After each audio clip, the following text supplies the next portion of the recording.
Okay, welcome everyone to the Deep Dive podcast. We are super excited to be having this podcast today. We've got Kim here from Bella Vista Studios and our awesome special guest, Kirsty from School of Facilitation. And I'm Hannah from Bella Vista Studios.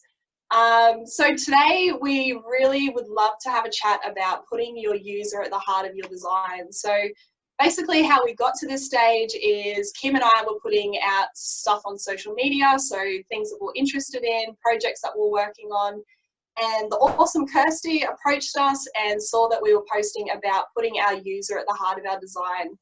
And she basically said that she had been doing it too through her business. She's really interested in the topic, and basically we got chatting about it and we started having some really awesome conversations, and we thought, what a better way to give back to our community than to record these conversations and hopefully add value to you and your work and show you why putting your user at the heart of the design is so awesome.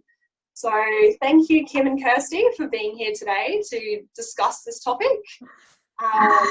So to get started, it would be awesome to hear from both of you why you believe putting your user at the heart of the design is so important.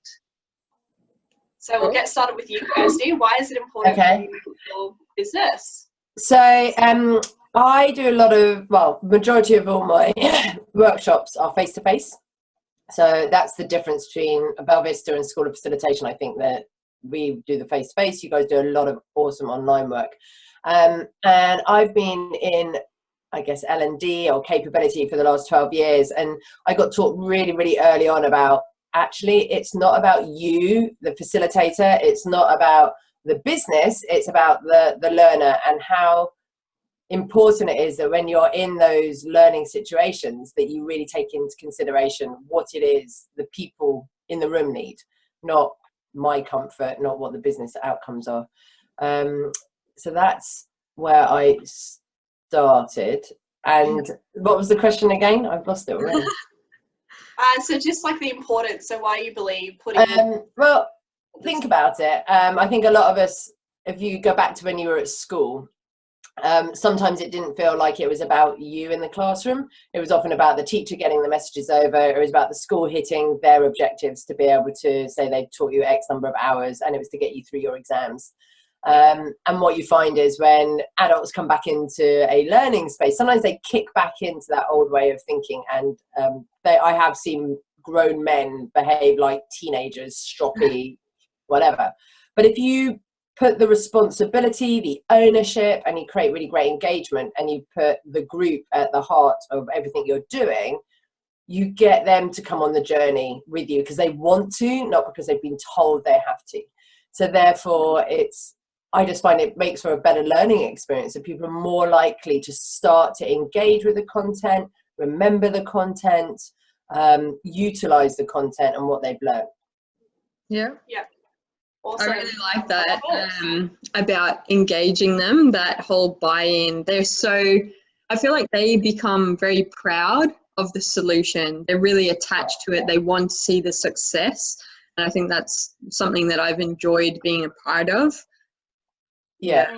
And it's it's part of the design, but then it's also and I'd be interested to know what it is from your perspective, but when I'm delivering, so when I'm in the workshop, I know it then is also about my language, how I set up a room, the energy that we create, and the types of exercises to create that engagement, to create that ownership. Yeah. And I don't know how does that happen when you're in that online space, that virtual space, to create that engagement? I think similar to when you're in the design space, but we need to think that what we're designing carries through to that end product, because some of the times we can't influence how it's released into the world and what they engage in. So by engaging them early on in the process and really understanding their context and their needs, that we're able to anticipate things that will come up when they're sitting down 6 months down the track and engaging with the online solution. So we ask questions like, what makes it difficult? And if it's like time pressure, well, why is that? Is that because your supervisor is hounding down your back, or you're not given time to do training? So what are those challenges and how can we overcome that? So part of the solution then is not just a little product that we output at the end that sits on internet land and they engage with, but it's recommendations that, you know, supervisors need to, this is just totally made up right now, but if your employee is going through this experience, you should allow them a dedicated period of time to do it. These are the things that are going to be covered. Here's a set of questions that you can ask them to kind of check in and understand what they're up to, and I'd like sound like you, or I shouldn't say sound, you should really care about what they're up to, but to encourage that kind of connection between two. So the user journey and that human-centered design engages people through the whole process so that you create something better, so that you do anticipate those kinds of things coming up. And I think you've touched on a point that I bang on about to my clients is the workshop or the solution we come up with. I call it the start of the journey. Yeah. It's not the fait complete. So embedding is so important, and some customers and clients get that. They know that. How do you then work with the managers to embed, as you just said, like what are the coaching questions? How do you give time? But then there's others who are just like, no, we just want the workshop. And you're like, yeah, well, we can do that, but it's like a sticky plaster and it's not going to make ape of the difference. So for me, I get really passionate also about the embedding journey. Yeah. And how are you going to support the learners after they've gone through the virtual learning, the e-learning, the workshop? How are you going to embed the change, the new behaviors, the new skills back into the business? Otherwise, thank you, you've paid me some money, that's lovely, but you're not actually creating the shift that you necessarily wanted. Yeah, that's something I'm curious of. How do you have those conversations with your clients and, you know, help them see the light? Well, those who know me, and if anyone's watching this who knows me, know that I'm pretty direct and to the point. So I just often use my personal experiences of when I worked at Diageo and when I've worked with other big corporates, and explain and share stories of what happens when companies do embed, and the different tools that are available for embedding, like coaching, like being clear in line managers and directors KPIs, objectives for the year, that there is an element of this coaching piece. How do you measure people's shift and transformation? What can you do from a cultural perspective? So we talk, I will bring it up and just talk about it, and then I'll also be really clear, if they don't do anything, well, you'll see a shift probably for maybe a month or two, but then it'll just go back to the way it was. So true. I really like that story side. The stories, I think that's something I need to work on better, because I can tell a story, but I feel like it doesn't change it doesn't influence them in the way that I want to. But one of the things, you go, sorry. I was going to say, I think sometimes before we tell the story, it's asking some really great questions to get them starting to connect with the topic and to think about it from their perspective, their business perspective, and their learner's perspective. And then when you tell the story, you can link back to what they've been saying as well. So that's called influencing or selling, however you want to position it. So it's timeliness as well, because if someone just came in and you knew that you wanted to buy something from them, or you wanted to share an idea, and they just sat there and told you a story or told you what you should do, often the connection isn't made because you're like, whatever. So that engagement we were just talking about with learners doesn't occur. Whereas if someone takes time to understand your needs, talks to you, creates a connection, often when you then hear the story, you're more like to go, and you're going to reflect on it. And the other piece I think I've learned more about with my clients is then time.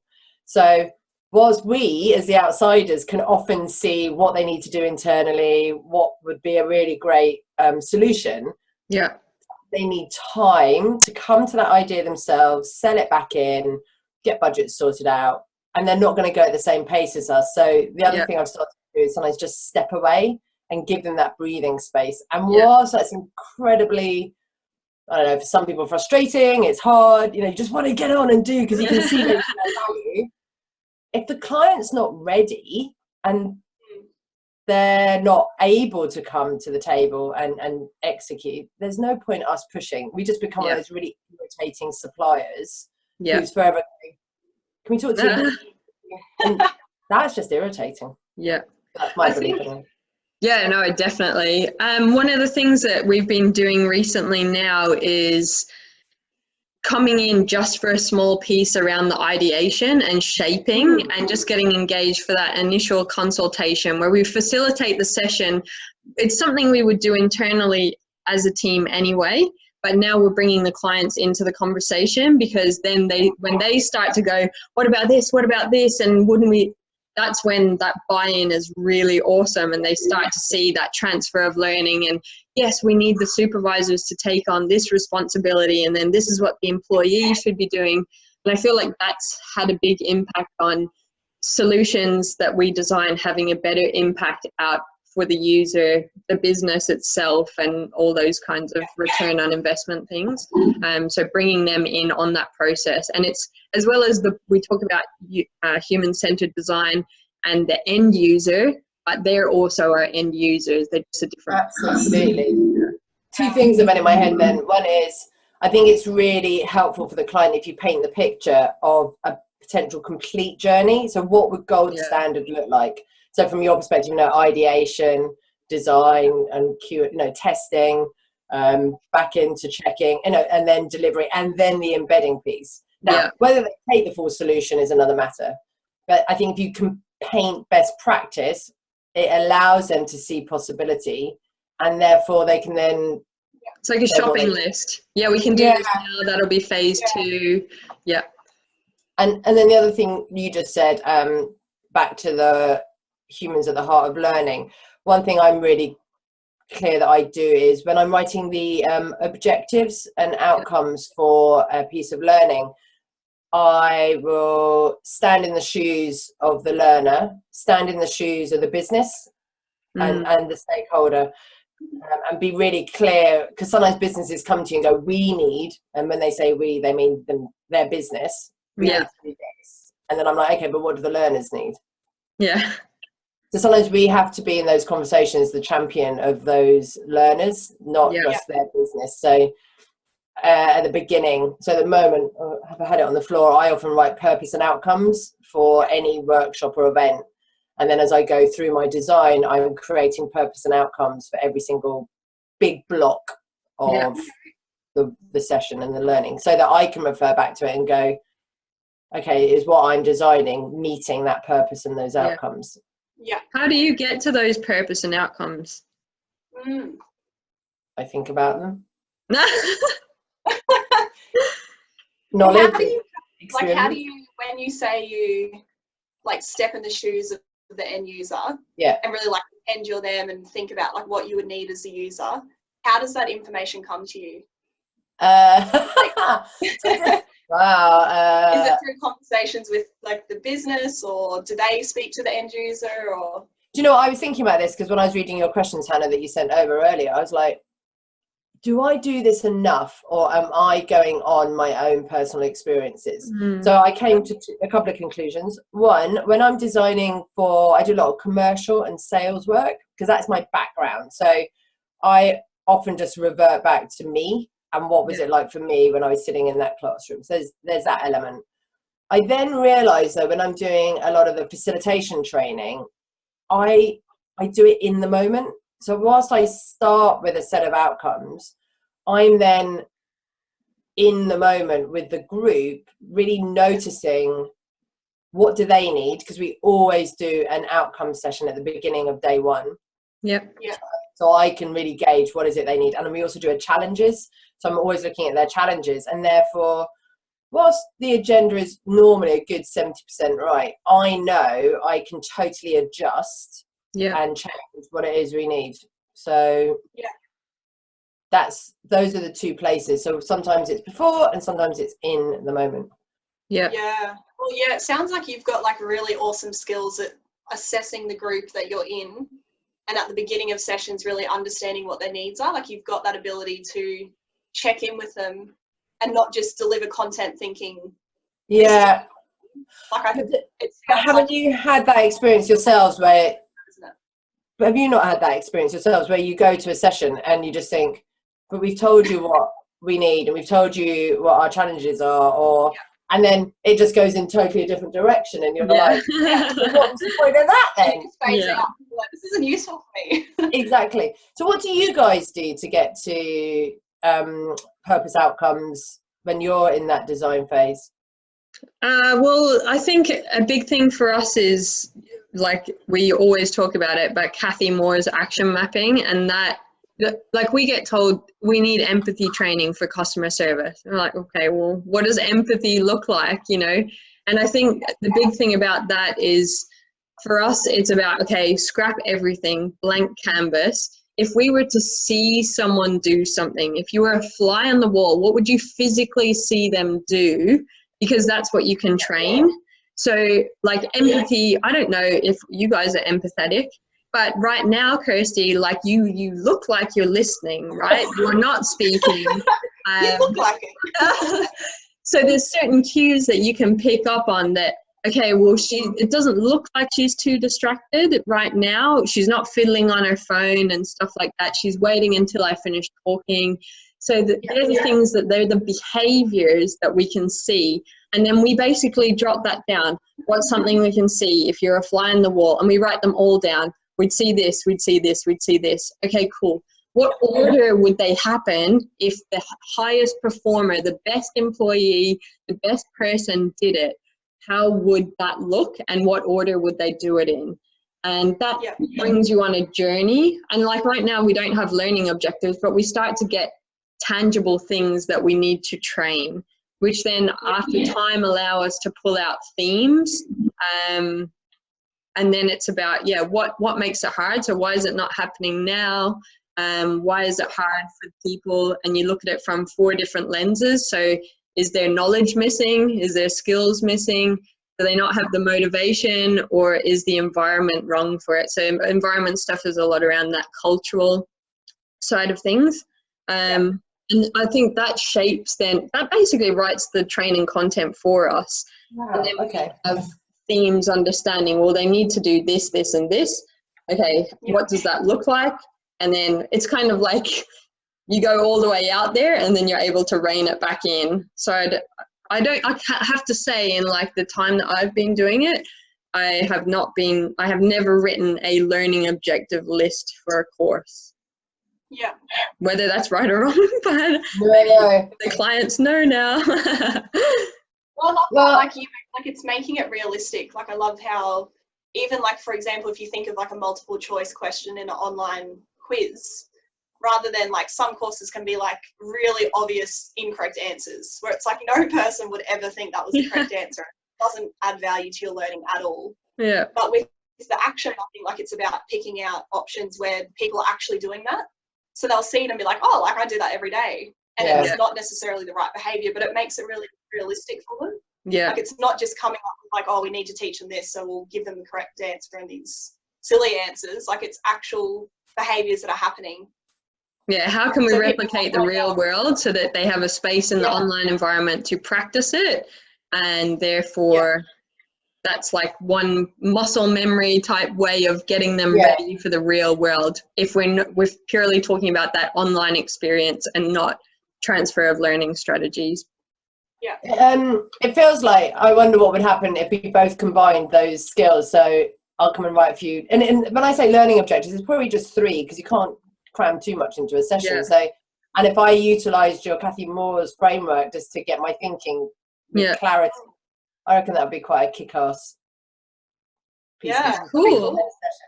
On that 3 thing, actually, I listened to a podcast or webinar recently, and they were talking about the memory, and that literally we should only be trying to train 3 things.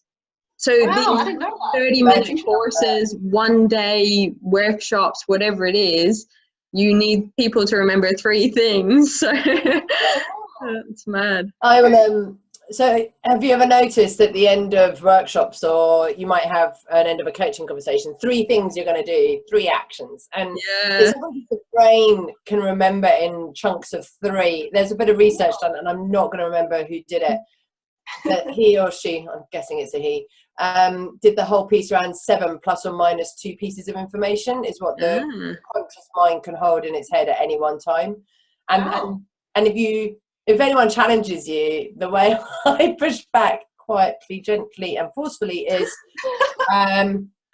shopping lists.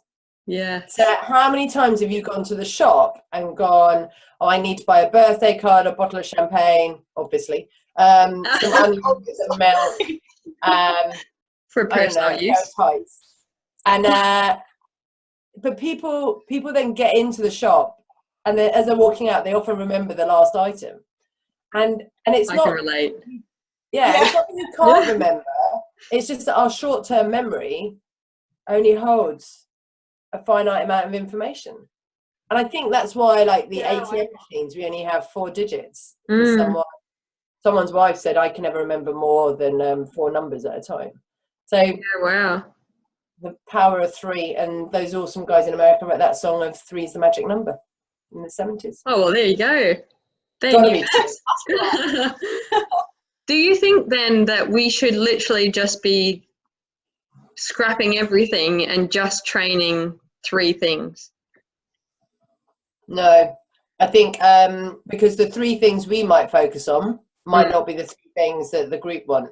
So I think what you can do is we know there's only a finite amount of information you can put over in an hour, 2 hours, half a day, a full day. So what you can do is help the learner identify what it is most important to them. Yeah. Because what we think is important could be totally different. I mean, I kid you not, I was doing some work with an entertainment company, and we'd done a 3-day sales workshop, and at the end I was like, what's your biggest aha? So aha being light bulbs, eureka moments.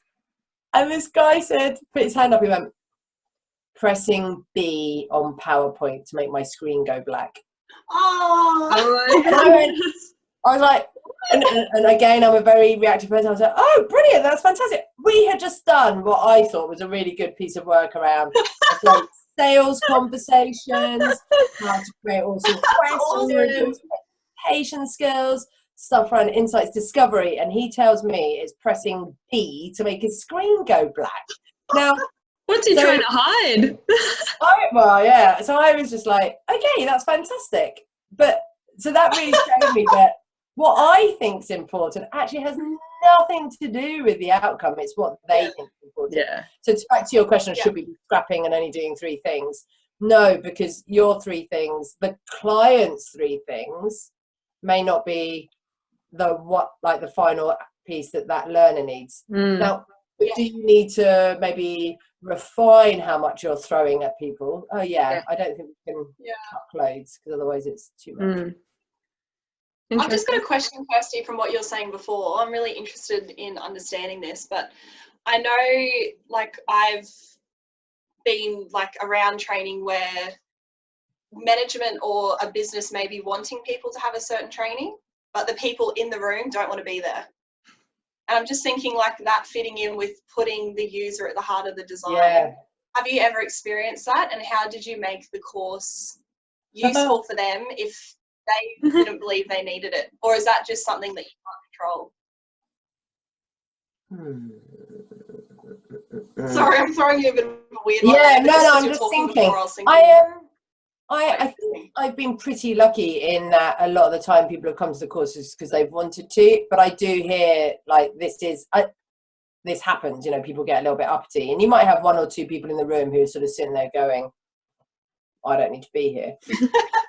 So I think it's then down to our language and positioning when we're opening up those sessions and checking in with people. And sometimes what I found is some people think they don't need to be there because they know it all already.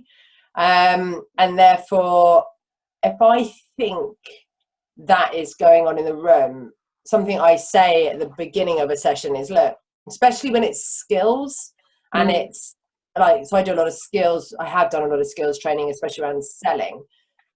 And I acknowledge that who is in the room. So it's something about acknowledging the experience. So you can do a quick adding up of how much experience do we have in the room. So I do that first. And then I do a piece around, look, I don't think I'm going to teach you anything new in the next 2 days, 3 days. Yet, I also know we all form habits when we are in the workplace, and habits are our shortcuts to get things done. And having been a salesperson myself, I know I will find the quickest, easiest, simplest route to a solution. So my job actually in the next 3 days isn't to teach you something new. It's to help you open up your head, have a good look around at these habits, and identify 1 or 2 things that you could look at to do differently that would help you be more effective when you're in front of your customers. Yeah, I love it. That's and cool. I found just acknowledging what's in the room, respecting that, because some of those, especially the guys, they've been doing it for a gazillion years, maybe even telling them they're not going to learn anything new. Like, you just see them relax.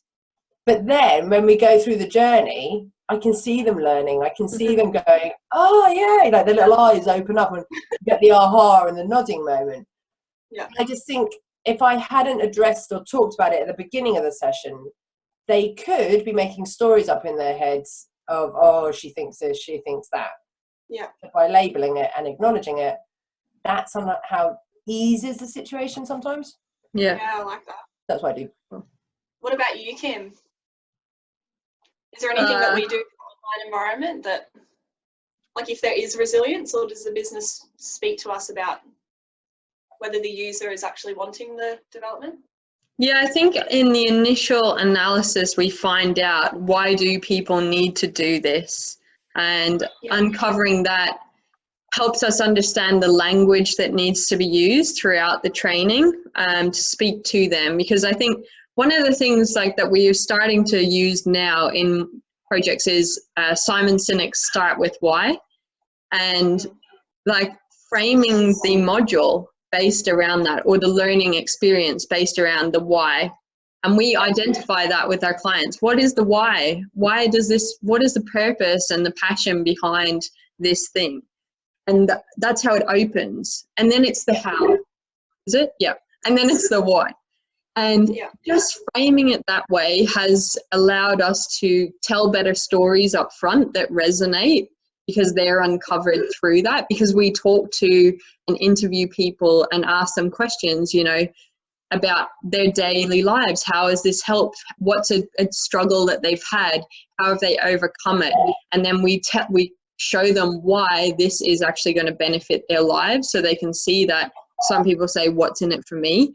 And I think that's one of the things that's probably working at the moment for us.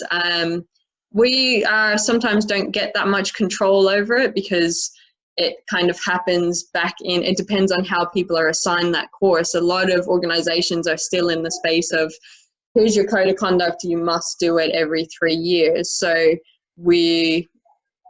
it's only the proactive ones and the ones that are actually not trying to tick a box that will engage us to really understand how can we get managers and supervisors on board to have the right conversations around why this is important, why we do it, all that kind of stuff. But that's the same. So you talked about Simon Sinek's why. That's my purpose and outcomes. And by having those conversations up front with the business, you can get clarity. Like, why are you doing this? Why is this important to your business? The what's in it for me, or WIIFM, what's in it? And then WIIFB, what's in it for the business? So those are the shoes that I stand in. So I think we're saying the same thing. We just have different language. I think that's important. And getting the businesses that we work with to recognize why are they doing this. Like, sometimes helping them understand that. Because they come to you with all passion and enthusiasm, but you can just feel like they just want to talk about what they need and how they're going to do it. But you can just take a step backwards and go, but why? Why is that important to you? What is and that that's what's do? cool, is because I think like HR people, learning and development people are our clients. So that's who we work with, who traditionally are people that care. You know, they want to help other people improve and be better. I know that's why I was attracted to this industry. And being able to have these conversations allows them to come out of that state of, I need to get a project done, I just need Belvista Studios to do it, to when you have those conversations, they start to think about, this is why I got into that career, I care about these people, and they tap into that intrinsic motivation themselves, and then that's pretty cool. Definitely. What else, Hannah? So for our listeners who are listening to this podcast, if you were to tell them why, like what the benefits you have seen with user design, so if they're listening and they're like, oh, like it sort of sounds cool, but like why should I do it, and like what benefits do you have that would make them want to be like, I really want to give this a shot, what would you say to our listeners? Okay. I think one thing, no order of priority, but the projects that we do that with are freaking awesome to work on. You know that they're having an impact out in the world, and it's so like motivating. I can feel now, I feel proud to be a part of those projects and put them out into the world. When you do the user testing and you're asking people along the journey, how does this work? Does it make sense? All those kinds of things. They give you feedback that really, you know, they've had an epiphany moment, but they see the value in it. And I think when you have, they become champions then out there, you create better solutions. The questions that you use through the interviewing techniques, the ideation that you do, all those things to come up with like divergent, convergent mindsets, they allow you to come up with solutions that are effective. And also that it's like, I feel like, I don't know, I never wrote, in my early career, it was like, here's a PowerPoint, go Google everything to do with communication, for example. And you're like, write a course like that, and you're just like, fill the screens. But I feel like when you put the users through, I didn't have a good teacher. I didn't know any better, all right? And then I think now when you do put them there and those benefits, you write content, they tell you what they need to know. And through our expertise, we're able to then flip it around and share it in a way that makes sense to them. Yeah. That's what I would say. Yeah. What about you, Kirsty? Say the question again, Hannah. Oh, the benefits. This might sound really trite, but I've never had any other way of designing. So I was taught from the off. Oh no, I experienced my learning as this way of working, i.e. we were at the heart of the learning, and it felt really different. So there was so much engagement, ownership given over to us in the sessions, that's just the norm for me. So when it came to then me stepping into this world and starting more design and then delivery and becoming more consciously aware of how it all sticks together, it was just like, well, why would you do it any other way? And I couldn't understand that people would do learning where it was about them as the facilitator or trainer, or it was their show. I couldn't understand it. And I had a really great teacher, a man called Tim Andrews, and he talks about where's your spotlight. And he says sometimes, I think it's more old world, but a lot of facilitators and trainers, the spotlight was on them. So how we showed up. How good are we? Not learner. So I've seen both, and just seeing the learners go, oh yeah, I get it, and have their personal ahas. And then also where I've had the privilege to have like ongoing learning journeys happen in businesses, and I've been able to go back and I've seen the shift, and I've heard people say tangibly, when I was working with my customers, we were able to get to an agreement quicker, or we cut 3 months out of the negotiation process because we could sell more effectively. My God, that's when I get all giddy. And I know it's such a small thing, but it's like, so those 3 days you spent with us made all that difference and saved your business money, saved you heartache, and you've got a happy customer, and you're getting to solutions way quicker. So that's the benefits for me. That's cool. What about you, Hannah? It's so true. Like, you're designing for the end user, so there's no, like, why would you do it any other way? Like, it needs to work for them. And it just makes me think of, like, I know we've spoken about it, Kim, where, for example, designing, it's like a lot to do with the action mapping, where designing training is, so like a training course is introduced and training is not actually required. So like an example, it's like people might not be wearing PPE. So a whole course is designed because the business is like, oh, we need to show people the importance of PPE, blah, blah, blah. And it ends up being there's not enough PPE for people to wear. So the end user's like, why? Like, I know the importance, but there's not enough PPE there for us. What's PPE, Hannah? Personal protective equipment. Yeah. Oh, right, okay. Just an example. They But might like, not yeah, wear just showing boots that, when like, they go out on site, but they're like, well, I was never given boots, so. yeah.